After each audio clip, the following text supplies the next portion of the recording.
మానవుడు సమస్యల సుడిగుండంలో ఇరుక్కుపోయి ఆ సమస్యల్ని అధిగమించడానికి, ఆ సమస్యల్ని పరిష్కరించుకోవడానికి ఎన్నో తరుణోపాయాలను అన్వేషిస్తున్నాడు. కొంతమంది వాస్తులను సరిచేసుకుంటున్నారు, సరిచూసుకుంటున్నారు. మరికొంతమంది గ్రహాలకి శాంతి చేస్తున్నారు. మరికొంతమంది గత జన్మలో తాము చేసిన పాపాల యొక్క పరిణామ క్రమాలేనేమో అని వాటిని పరిష్కరించుకోవటానికి ఎన్నో యజ్ఞాలు, యాగాలు చేస్తూ వచ్చారు. ఈ మధ్య కొంతమంది పేర్లు కూడా మార్చుకోవటానికి వెనకాడట్లేదు. అన్ని ప్రయత్నాలు చేస్తూనే వచ్చారు కదా. మరి ఒక్కసారి ఆత్మశక్తిని వినియోగించుకుని మీ సమస్యని పరిష్కరించుకోవటానికి నిజాయితీగా ప్రయత్నించండి. మీలో ఉన్న ఆత్మ యొక్క సమర్థతని, ఆ తుల్యమైన సామర్థ్యాన్ని మీరు రుచి చూడండి. అవును, మీకు ఆత్మజ్ఞానాన్ని ఉపదేశించి మీ ఆలోచన సంవిధానాన్ని సంస్కరించి మీ ఆత్మని మీ వినిమయంలోకి తేలేకపోతే నన్ను ఉరి తీయండి. నేను చెప్తున్న ఈ అంశం నా పొగరబోత్తనానికి ప్రమాణం కాదు సుమా. ఆత్మపై, ఆత్మశక్తిపై నాకున్న విశ్వాసానికి ప్రతీక. శరీరం అనే వేదిక మీద దివ్యత్వం అనే వేడుక చేసుకోవటానికి దిగి వచ్చిన దేవదేవుళ్ళందరికీ, మహనీయులందరికీ నా శిరస్సు వంచి మీ పాదాల దగ్గర ఉంచి నమస్కరించుకుంటూ ఇవాల్టి ఈ ఆధ్యాత్మిక జ్ఞానానికి స్వాగతం, సుస్వాగతం. ఇంతకుముందు నేను మీకు ఆత్మజ్ఞానానికన్నా మించిన శక్తివంతమైనది విశ్వంలో మరొకటి లేనే లేదని, ఆత్మశక్తే అన్ని శక్తుల్లో కల్లా అత్యంత శక్తివంతమైనదని, మానవుడు ఏ సమస్యని ఎదుర్కొంటున్నా ఆ సమస్య ఎంత తీవ్రమైనదైనా ఆ సమస్యని తనలోనే ఉన్న, అంతర్నిహితంగా ఉన్న ఆత్మశక్తిని వినియోగించుకుని అది పరిష్కరించుకోవచ్చని, ఆత్మశక్తిని నిజ జీవితంలో వినియోగించుకోగలిగే శాస్త్రమే ఆధ్యాత్మిక శాస్త్రం అని, అదే సంకల్ప శక్తి అని, అదే థాట్ పవర్ అని మీకు ఉపదేశించడం జరిగింది.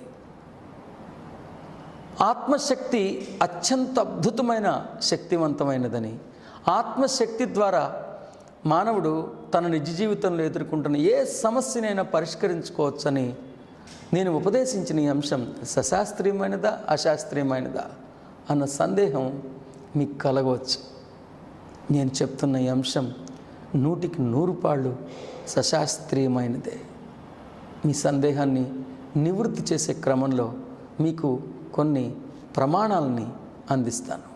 మొదటిగా గీతాచార్యులైన శ్రీకృష్ణుడు భగవద్గీతలో ఉపదేశించిన ఆ శ్లోకాన్ని, ఆ జ్ఞానాన్ని ప్రమాణంగా మీకు అందిస్తాను. భగవద్గీత కర్మయోగం 42వ శ్లోకంలో గీతాచార్యులైన శ్రీకృష్ణుడు ఆత్మశక్తిని ఇలా వివరించారు. స్థూల శరీరము కంటేను ఇంద్రియములు బలీయములు, సూక్ష్మములు, శ్రేష్టములు అని పేర్కొందురు. ఇంద్రియముల కంటే మనస్సు, దానికంటే బుద్ధి శ్రేష్టమైనవి. ఈ బుద్ధి కంటే అత్యంత శ్రేష్టమైనది, సూక్ష్మమైనది ఆత్మ అని ఉపదేశించారు. అంటే మనందరం పరమాత్ముడుగా భావించి పూజిస్తున్న గీతాచార్యులైన శ్రీకృష్ణుడు సైతం భగవద్గీతలో మన శరీరంలో అనేక అంతర్విభాగాలు కొనసాగుతున్నా వాటన్నిటిలోకి అత్యంత శక్తివంతమైనది ఆత్మేనని ఉపదేశించారు.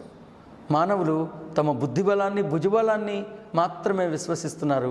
కానీ ఆ బుద్ధిబలం కన్నా, భుజబలం కన్నా అత్యంత శక్తివంతమైనది ఆత్మేనని, అత్యంత శక్తివంతమైనది ఆత్మేనని ఉపదేశించారు.